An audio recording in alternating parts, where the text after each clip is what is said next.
សួស្តីបាទពុកម៉ែប៊ីប៊ីងលោកយាយលោកតាទាំងអស់គ្នាជាទីគោរពស្រឡាញ់រាប់អានសូមស្វាគមន៍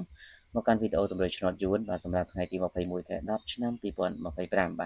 បាទសម្រាប់ថ្ងៃនេះយើងក៏មាននៅទម្រើលេខល្អៗសម្រាប់ធ្វើការចែកជូនទៅកាន់ពុកម៉ែប៊ីប៊ីងលោកយាយលោកតាទាំងអស់គ្នាសម្រាប់កំសាន្តជាពិសេសសម្រាប់បងប្អូនដែលចង់បានលេខពិសេសយកទៅធ្វើការបុកប៉ុសក៏ខ្ញុំមានចែកជូនទៅកាន់ពុកម៉ែប៊ីប៊ីងផងដែរអញ្ចឹងបងប្អូនសូមធ្វើការជួយចុច like ជាសៀទាំងអស់គ្នាដើម្បីឲ្យបងប្អូនថ្មីៗបានទទួលនៅវីដេអូទាំងអស់គ្នាហើយសម្រាប់បងប្អូននឹងទទួលបាននូវលាភសំណាងបាទត្រូវឆ្នោតទាំងអស់គ្នាតែម្ដងសម្រាប់ថ្ងៃទី21នេះ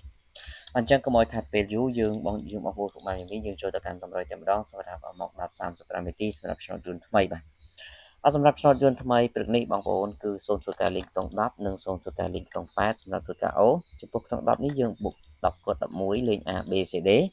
ហើយចំណែកខ្ទង់8គឺយើងយក87 89បាទដើម្បីធ្វើការលេខបាទសម្រាប់បងប្អូនដែលចង់បានលេខបុកពោសបាទគឺយើងមាននៅម៉ោង1កន្លះសម្រាប់លេខ2គ្រាប់បុក2ពោសសេវាត្រឹមតែ80000រៀលទេបងប្អូនដែលមានបំណងចង់បានលេខពិសេសហ្នឹងសូមធ្វើការឆាតចូល page ដើម្បីយកលេខទៅលេខបាទហើយបងប្អូនសម្រាប់ម៉ោង4ក៏ដូចគ្នាគឺលេខទុយ2គ្រាប់បុក2ពោសសេវាត្រឹមតែ80000រៀលទេបាទអញ្ចឹងបងប្អូនសនបញ្ជាក់បាទឆ្នោតចិញ្ចាំឲ្យទើបខ្ញុំបានយកសេវាតាមក្រោយអញ្ចឹងមិនតម្រូវឲ្យបងប្អូនធ្វើការបង់លុយបង់កាក់មុនទេបាទសម្រាប់ម៉ោង6:35នាទីយើងយកខ្ទង់40និងខ្ទង់50ដើម្បីធ្វើការអុកខ្ទង់40នេះសូមបុក45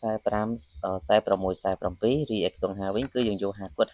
51បាទដើម្បីធ្វើការលេងនៅពួក ABCD ម៉ោង6:35បាទអញ្ចឹងខ្ញុំបាទក៏សូមអរគុណបងប្អូនជូនពរសំណាងល្អទាំងអស់គ្នាសូមគោរពលា